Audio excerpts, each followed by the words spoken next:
All right, so today we are going to be looking at something that I think a lot of people are going to be interested in. And that's how we can approach the results of elections as Christians. I'm not talking about the strategies for winning. I mean, we could do a whole deep dive on that if you want. But for this one, we're going to be looking at how we can react in a way that truly reflects our faith. Especially, when the political landscape feels kind of like a minefield. Have you ever felt that tension between your deeply held beliefs and what's happening on the news? We're going to explore that today. And we're going to be using an article by Dr. Damian A. Hinton Sr. It's called How Should Christians Respond to Election Results, Whether You're Conservative, Moderate, or Liberal? It's interesting because Dr. Hinton starts by talking about the elephant in the room. Elections have basically become battlegrounds. And the media these days makes it seem like compromise is like a dirty word. Yeah, he doesn't really try to sugarcoat anything, does he? But I think that's what makes his main point even better, that we need to put peace first. Yeah, it's like he's throwing us a life preserver in the middle of all this political craziness. He even ties it back to Romans 12:18, which tells us, live at peace with everyone. Yeah, I mean, that verse is very important to me. It's so easy to get swept up in all the frustration and anger, especially when you care about the issues. I know I've been there for sure, but Dr. Hinton is saying that we are called to be peacemakers. And that's probably one of the hardest things to do, right? Especially when it feels like everything is up in the air. Absolutely. But this isn't about just ignoring everything or pretending everything's okay. It's about how we approach those conversations when we don't agree, even the really heated ones. Dr. Hinton says that we should try to focus on listening rather than trying to persuade. Okay, now that's going to be a challenge. We are so used to debating and, winning arguments. How are we supposed to just listen and not try to persuade when everybody's emotions are so high? Well, think about it this way. Have you ever been talking to somebody and you can tell they're just waiting for you to stop talking so that they can say what they want to say? It's frustrating, right? But when someone is really listening, it makes you feel heard and respected, even if you don't agree. Dr. Hinton is saying that type of listening can open the door for understanding and building bridges. That makes sense. It's like going from trying to win to trying to build something together. Exactly. And I think that goes really well with Dr. Hinton's next point. We should be grounded in faith, not fear. I feel like the media makes every election feel like the end of the world. Oh, for sure. Fear is good for their business. Yeah. And it makes us more likely to fall for that us versus them stuff. Dr. Hinton says that our hope shouldn't be in who wins the election. It's in God's sovereignty. He even brings up Psalm 46:10. It says, be still and know that I am God. Every time I read that verse, it's like I instantly calm down. It reminds me that no matter who is in office, God is still the one in control. Yeah, and that doesn't mean we don't participate in politics. It means we should be coming from a place of faith, not from fear. It's about having that foundation right, knowing that even when everything seems chaotic, there's a bigger plan that we're a part of. And I think that can be very empowering. Yeah, I agree. So that brings us to maybe like the hardest part of Dr. Hinton's advice. Praying for our leaders. It's one thing to be happy when somebody you like wins.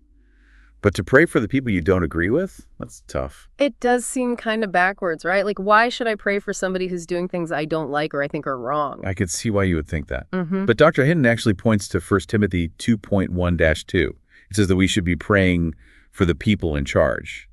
He says it doesn't mean we have to agree with everything they do. We should remember they're human and that their job is really hard. So it's more about praying that they have wisdom and make good choices, like asking God to help them even if I don't like everything they do. That's it. And, it can be humbling to pray for somebody you might not even like. It can soften your heart and remind you that we all need guidance. Yeah, it kind of makes the whole political thing less scary. It's easy to see the other side as like the enemy. But if you pray for them, it helps you to see them as people who are just trying to figure things out. Exactly. It's like taking a break from all the arguing and remembering that there are real people involved.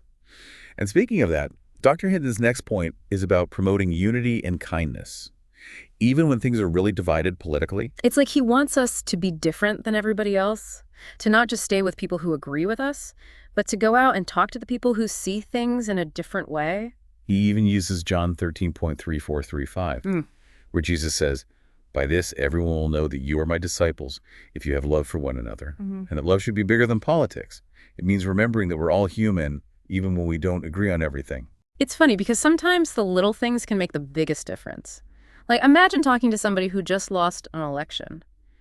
And they're really upset just listening to them and not trying to argue with them or tell them they're wrong. Those small things can really change things. They can help people to feel connected and realize we're not that different. It's like planting little seeds of understanding.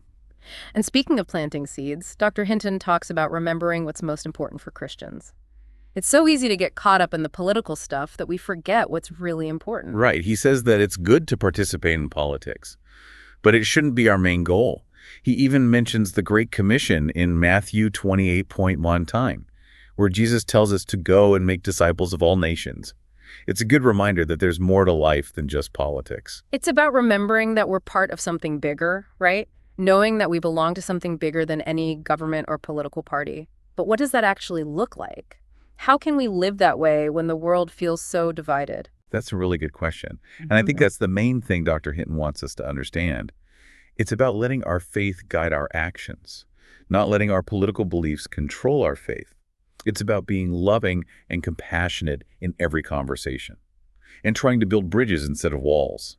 So we shouldn't just ignore politics, but we should look at it with different goals in a different way. And I think that's really encouraging. So it's like we're supposed to be like representatives or something for a different kind of world where love and grace are the most important things. And that's where Dr. Hinton says we need to do something. He doesn't want us to just think about these things. He wants us to actually put them into action. Yeah, he's saying we need to actually be those people, the ones who bring hope and unity. He even says that we should try to forget about political labels and just show Jesus's love and grace to everyone we meet. That's a lot to ask, isn't it? Especially when it feels like everybody is just fighting all the time. How can we even start to fix things? Well, I think it starts with the little things, like really listening to people instead of just waiting to argue with them or saying something nice to somebody who is upset about what's happening in politics. I mean, it seems like a lot, but those little things can make a difference. Like we can choose to change the temperature instead of just letting it get hotter and hotter. We can be the ones who bring peace and kindness. I like that. And, when we do that, it can encourage other people to do the same thing. So to wrap things up today, I want to ask you a question. How can you use these things in your own life? How can you help people get along when it feels like everyone is fighting? How can you stay strong in your faith when everything on the news is so negative? And how can you show kindness and unity to people even when you don't agree with them? It's hard, but I think we can do it. I think Dr. Hinton has given us some really good ideas to help us. He's reminded us that we are citizens of a kingdom that's bigger than any country or political party. And in that kingdom, love is the most important thing. And I think that's something worth remembering no matter what happens in politics. Definitely. It's a message of hope and unity. And most of all, a message of love. I think that's a great place to end. We hope this deep dive was helpful and encouraging for you, and we hope you can find peace and strength in your faith, no matter what you're going through.